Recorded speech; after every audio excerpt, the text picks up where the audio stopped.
जय माताजी मित्रों, શું તમે પણ રોજ જીપે, ફોનપે કે પછી પેટીએમ વાપરો છો? તો આ વિડીયો છેલ્લે સુધી જુઓ, કારણ કે 1 ઓગસ્ટ 2025થી ભારતમાં નવા યુપીઆઈ નિયમો લાગુ થઈ ગયા છે અને જો તમે એ નિયમોનું ધ્યાન નહીં રાખો તો તમારું પેમેન્ટ અટકી શકે છે। તો મિત્રો, શરૂઆત કરતાં પહેલાં જો તમે ચેનલને સબસ્ક્રાઈબ ન કરી હોય તો સબસ્ક્રાઈબ કરી લો અને કોમેન્ટ બોક્સમાં જરૂરથી જણાવજો કે તમે આપણો વિડીયો કઈ જગ્યાએથી જોઈ રહ્યા છો, જેથી આપણને ખબર પડી જાય કે આપણો વિડીયો આ જગ્યાના લોકો વધારે જુએ છે। પહેલા નિયમની વાત કરીએ તો બેલેન્સ ચેક મર્યાદા। હવે તમે દિવસમાં ફક્ત 50 વાર તમારા બેંક બેલેન્સ ચેક કરી શકો છો, એ પણ દરેક યુપીઆઈ એપ માટે અલગથી। એટલે કે જો તમે જીપે, ફોનપે અને પેટીએમ વાપરો છો તો દરેકમાં 50 વાર સુધી બેલેન્સ જોઈ શકો છો।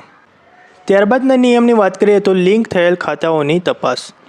ક્યારેક આપણે એક નવો મોબાઈલ નંબર લિંક કરીએ પછી જાણવું હોય કે કઈ બેંક લિંક છે, તો આ કામ હવે દિવસમાં માત્ર 25 વખત જ કરી શકશો। જો તમારે મોબાઈલ નંબર પરથી જાણવું હોય કે તમારી મોબાઈલ નંબર પર કઈ બેંક લિંક છે, તે તમે 25 વાર જાણી શકો છો। ત્યારબાદના નિયમની વાત કરીએ તો ટ્રાન્ઝેક્શન સ્ટેટસ તપાસ મર્યાદા। ક્યારેક પેમેન્ટ અટકી જાય તો આપણે વારંવાર સ્ટેટસ ચેક કરીએ છીએ। હવે એ ફક્ત 3 વાર કરી શકાશે અને દરેક પ્રયાસ વચ્ચે ઓછામાં ઓછી 90 સેકન્ડનો ગેપ રાખવું પડશે। તો મિત્રો, ટ્રાન્ઝેક્શન સ્ટેટસ જો તમારે ચેક કરવું હોય તો તમે 3 વખત કરી શકો છો અને ઓછામાં ઓછા તેમાં 90 સેકન્ડનો ગેપ હોવો જરૂરી છે।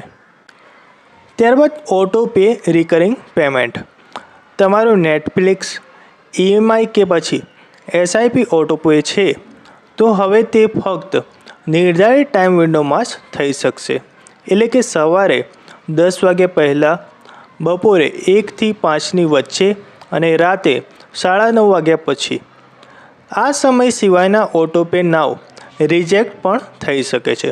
જો તમારું ઓટો પે આ સમય સિવાય જો ચાલુ હોય તો તમે તેને ચેન્જ કરી શકો છો, નહીંતર તમારું ઓટો પે રિજેક્ટ થઈ જશે। ત્યારબાદ પે બેંક નેમ બતાવશે।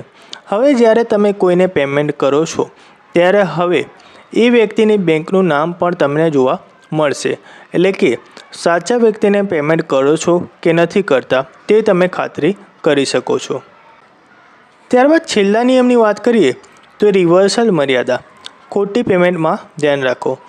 જો તમારાથી ભૂલથી કોઈ બીજા એકાઉન્ટમાં પેમેન્ટ થઈ જાય છે તો હવે રિવર્સલ માટે મર્યાદા છે, માત્ર 5 પ્રયત્ન પ્રતિ સેન્ડર દરેક 30 દિવસમાં। એટલે કે હવે તમારે સાવચેત રહેવાની જરૂર છે। તો મિત્રો, આ નિયમો યુપીઆઈને વધુ સુરક્ષિત, ઝડપી અને વિશ્વસનીય બનાવે છે। તો હવે પેમેન્ટ કરતાં પહેલાં આ નિયમોનું ધ્યાન રાખવું જોઈએ। અને જો તમે પણ આ વિડીયોમાંથી કંઈક શીખ્યું હોય તો લાઈક કરો, શેર કરો અને સબસ્ક્રાઈબ કરવાનું ભૂલશો નહીં।